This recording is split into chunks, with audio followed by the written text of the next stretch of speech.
The Dixon Gallery and Gardens is an art museum here in Memphis, Tennessee. We have artwork that travels from all over the world to be shown in our gallery spaces, and the artwork is always changing, so there's always something new to see. We also have a beautiful garden outside filled with all different types of plants, flowers, and trees.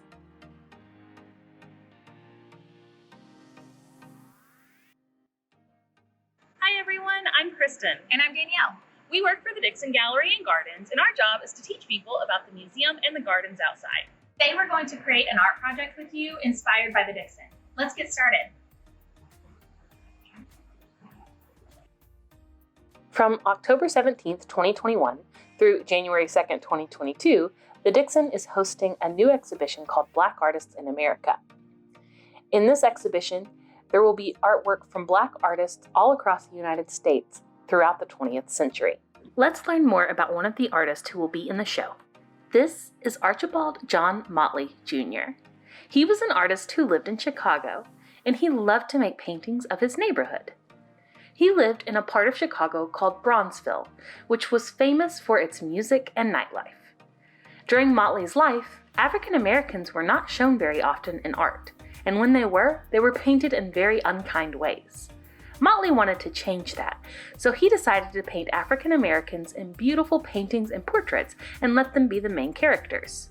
He helped people see race in a different way. This painting is called The Jazz Singers, and it is so much fun to look at. Can you imagine what the music these people are playing would sound like? Jazz music can use a lot of fun instruments, and the musicians often make up parts of the song as they play. Listen to this song as an example.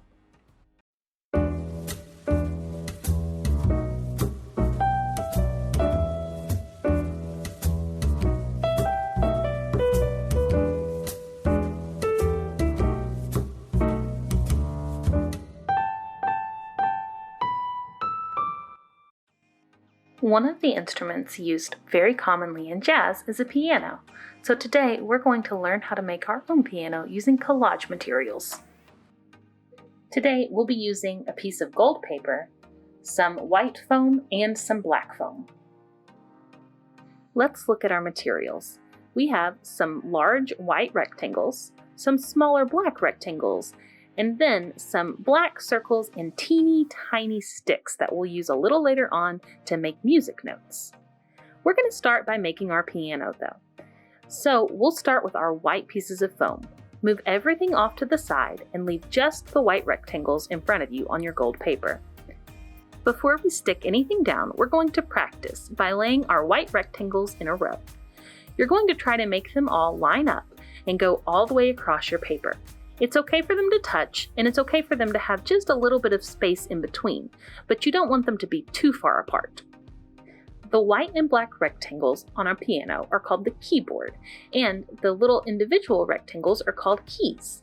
Normally there are 88 keys on a piano, but today we're just doing a few. Now that I have all of my white rectangles laid out on my gold paper, I'm going to practice putting my black rectangles on next. Again, I'm not sticking anything down yet, I'm just practicing. You can lay your black rectangles right on top of the white rectangles, or if you've left a little bit more space in between your white keys, you can put the black ones on the gold paper in between.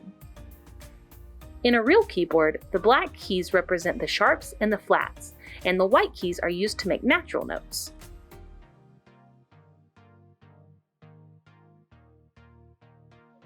Now that I've practiced laying everything down, it's finally time to peel the paper off the back and stick them down.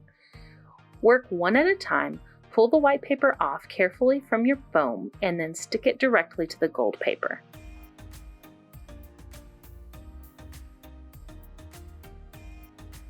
Keep going, peeling off the paper of one rectangle at a time until you've stuck down all your white and black keys for your piano.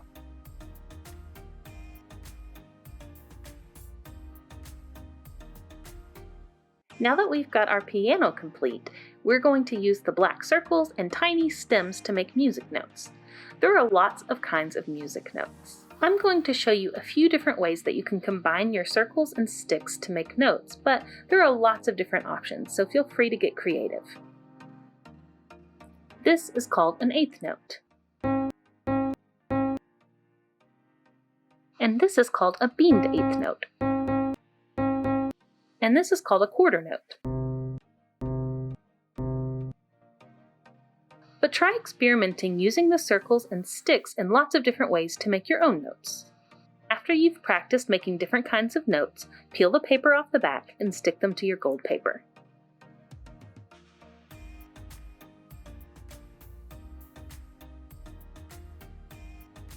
Now we're all done. Great job, everyone. Thanks so much for watching. I hope you'll visit the Dixon soon, and as always, stay creative!